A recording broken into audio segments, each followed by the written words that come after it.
वंदे मातरम। जय हिंद साथियों, आप सब मेरी शुभकामनाएं हैं कि कुशल मंगल होंगे। मैं आपका साथी, आपका भाई प्रवीण अत्री, प्रेसिडेंट शहीद आजम स्टूडेंट एसोसिएशन सिरसा, आप सबकी मंगल कामना और स्वास्थ्य की शुभकामनाएं देते हुए जो अपना मैंने एक विचार रखना है आज कोरोना के ऊपर, उस पर ही बात करेंगे कि देश के अंदर बड़ी भयानक और भयावह स्थिति बनी हुई है कोरोना में। देखिए, बीमारी तो है, लेकिन इस बीमारी में भी कुछ लोग आपदा में अवसर ढूंढने की कोशिश कर रहे हैं। आपदा में अवसर कैसे? चाहे एक किराने वाला है, चाहे एक सब्जी वाला है, चाहे एक फ्रूट वाला है, चाहे डॉक्टर हैं। मैं ये 3-4 पॉइंट के ऊपर ही बात करूंगा। पिछले जो 5, 7, 10 दिन से समाज के अंदर चल रहा है, हमारे देश में चल रहा है, सारा दिन हम भी देख रहे हैं और हमारे पास मैसेज और फोन भी आ रहे हैं साथियों के कि सबसे पहले बात करते हैं हम एक फ्रूट वाले की। वो एक कीवी जो इम्यूनिटी पावर को बूस्ट करती है, बढ़ाती है, उसकी कीमत 80 रुपए कीमत रखी गई उस कीवी की। और वो नारियल पानी जो 15 से 20 रुपए में मिलता था, उसकी कीमत 150 रुपए। और जब उनसे ये बात पूछी जाती है कि भैया इतना महंगा क्यों दे रहे हैं, तो कह रहे हैं कि नहीं भैया, सब्जी मंडी से पीछे से ही महंगा आ रहा है। मतलब इस देश को कोरोना से इतना खतरा नहीं है जितना इन काला बाजार और जमाखोरों से है। इनके अंदर इंसानियत बची नहीं है। कहीं पर भी चले जाइए आप, कहीं पर भी हर चीज महंगी। एक किराने स्टोर वाले की दुकान पे एक जो बीड़ी का बंडल 15 से 20 रुपए का आता है, 50-50 रुपए का दे रहा है। उसको पता है कि लॉकडाउन होने वाला है और जो बीड़ी या सिगरेट पीता है, नशा करता है, उसको बेचारे को जरूरत पड़ेगी। बीड़ी, हुक्का ये हमारे बड़े बुजुर्ग पीते हैं। देखिए, इसमें कोई अब वो स्टार्टिंग से पी रहे हैं, हम उन लोगों को इस नशे से दूर नहीं कर सकते। लेकिन जो लोग जमाखोरी कर रहे हैं, काला बाजारी कर रहे हैं, उनके लिए तो ये बहुत बड़ा अवसर है पैसे बनाने का, आपदा में अवसर। लोग इस तरीके से। दूसरी चीज, डॉक्टर के पास चले जाइए। डॉक्टर के पास कल कोई साथी सारी रिपोर्ट, सारे टेस्ट करवा के डॉक्टर के पास जाता है, तो डॉक्टर उन टेस्ट को, रिपोर्ट को देखता ही नहीं है। कहता है नहीं नहीं, यहां टेस्ट कराइए आप लोग। एक गरीब आदमी जिसके पास न तो रोजगार है इस लॉकडाउन में, और वो मजबूरी में अपने बच्चों को और परिवार को जब डॉक्टर के पास हॉस्पिटल में लेके जाता है, तो डॉक्टर उसको कहता है कि आप इसको एडमिट करिए। अगले की परिस्थितियां और स्थिति ऐसी नहीं है कि वो उसको एडमिट करे, लेकिन डॉक्टर कहता है कि आप जो टेस्ट करवा के आए हैं बाहर लैब से, ये वैलिड नहीं है, मैं टेस्ट लिखूंगा, यहां से टेस्ट कराइए। और रिपोर्ट दोनों की सेम आती है। सिर्फ किस लिए? पैसे। तो यहां पर जिसके जो फंस रहा है वो काट रहा है। चाहे डॉक्टर के फंस गया, डॉक्टर काट रहा है। हम लोग कितना टैक्स पे करते हैं इस देश में। इतना टैक्स पे करने के बाद, इतने जनता के बड़े बड़े सेवक चुनने के बाद, हम लोगों के पास न तो ऑक्सीजन है, न बेड है, न दवाइयां हैं। तो इसके जिम्मेवार कौन है? 150 करोड़ की आबादी और इतनी भयानक स्थिति, और कहीं पर भी कोई पॉलिटिकल राजनीतिक आदमी दिखाई नहीं दे रहा है कि जनता की सेवा के लिए वो कुछ कर रहा है। लोग ऑक्सीजन के लिए भटक रहे हैं। तो इस देश में हर बंदा सिर्फ अपने से मतलब रखे हुए। पर एक चीज है, एक चीज खुशी देती है कि इस देश में जितने काला बाजारिये और इंसानियत के दुश्मन हैं, शायद उनमें से कुछ लोग इस भीड़ में से कुछ लोग ऐसे भी हैं जो समाज सेवी हैं, जो अपने लिए नहीं दूसरों के लिए जी रहे हैं, जो एक फोन में जैसे तैसे कुछ भी अरेंज हो रहा है वो लोगों की हेल्प के लिए आगे आ रहे हैं। तो मैं सल्यूट करता हूं समाज सेवी साथियों को जो अपने लिए नहीं देश के लिए और समाज के लिए जी रहे हैं। और जो इंसानियत के दुश्मन है उनके लिए दो ही बात लाइनें बोलूंगा कि हम लोग मरेंगे तो इबादत लेके जाएंगे और आप लोग मरेंगे तो जलालत लेके जाएंगे।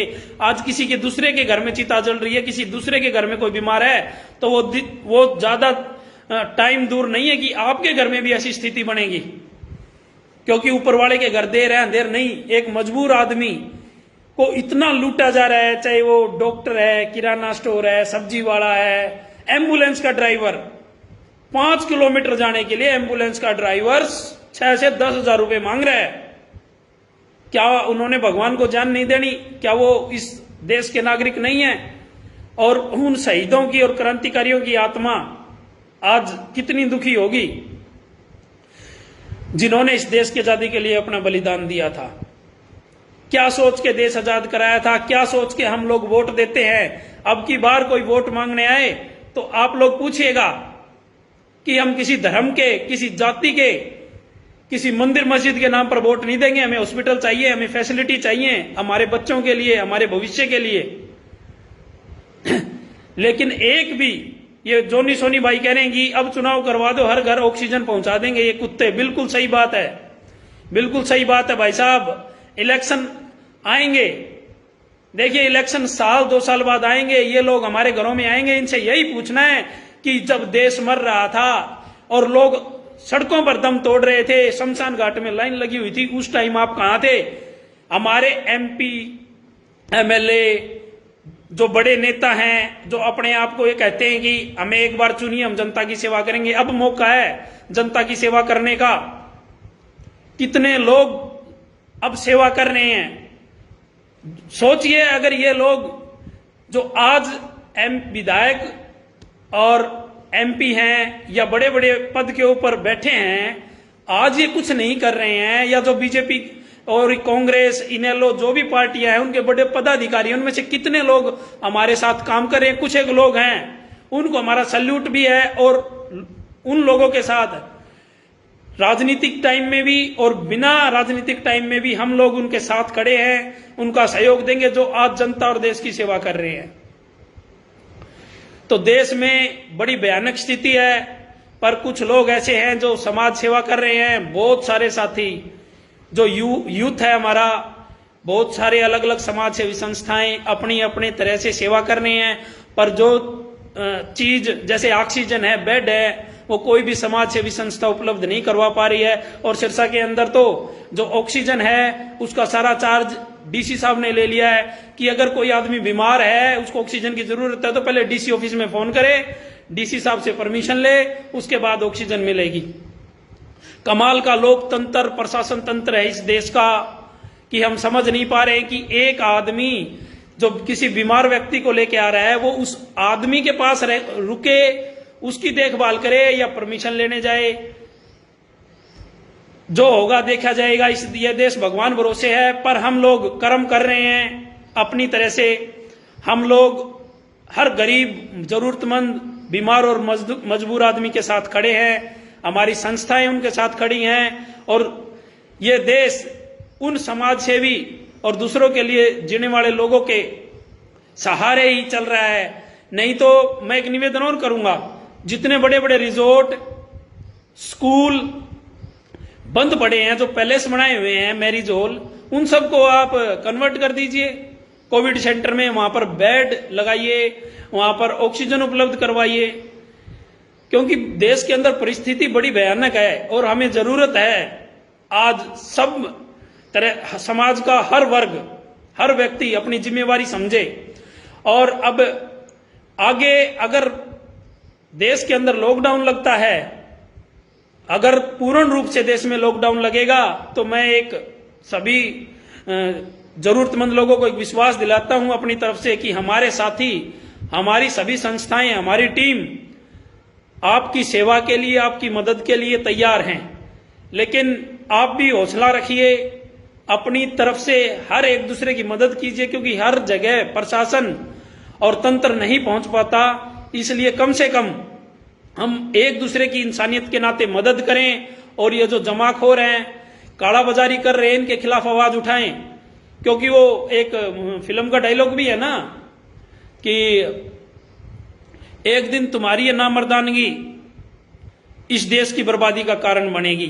तो जो लोग आज गलत होते हुए देख रहे हैं और फिर भी उसके खिलाफ आवाज नहीं उठा रहे, तो वो आदमी मरे हुए हैं, उनका जमीर भी मरा हुआ है। जहां पर भी गलत हो रहा है, कोई डॉक्टर गलत कर रहा है, कोई दुकानदार गलत कर रहा है, या कोई भी और समाज में ऐसा बंदा जो इंसानियत का दुश्मन है वो गलत कर रहा है, उसके खिलाफ आवाज उठाइए।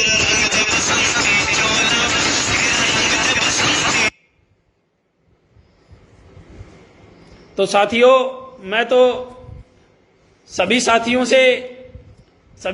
से यही निवेदन करूंगा कि अपने अपने लेवल पर देश के लिए, समाज के लिए लड़ते रहिए, काम करते रहिए, इंसानियत की मदद कीजिए, इंसानियत का परिचय दीजिए, क्योंकि आज हम सबको एक दूसरे की जरूरत है।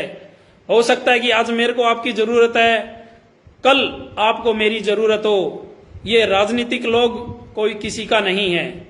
ये देश चल रहा है, अगर ये देश टिका है तो समाज सेवी और देश के लिए जीने वाले लोगों के हौसलों पर और उनके कंधों पर टिका है। तो हमारा सिरसा तो एक ऐसा शहर है जिसमें सबसे ज्यादा समाज सेवी संस्थाएं और जो यूथ है वो बड़ा जागरूक है।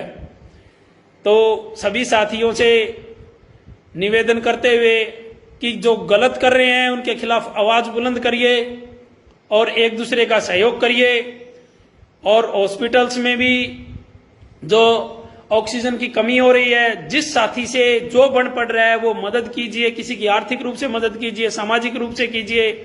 तो साथियों, इन्हीं बातों के साथ आप सबको आपकी सेहत की, स्वास्थ्य की शुभकामनाओं सहित धन्यवाद। जय हिंद, वंदे मातरम।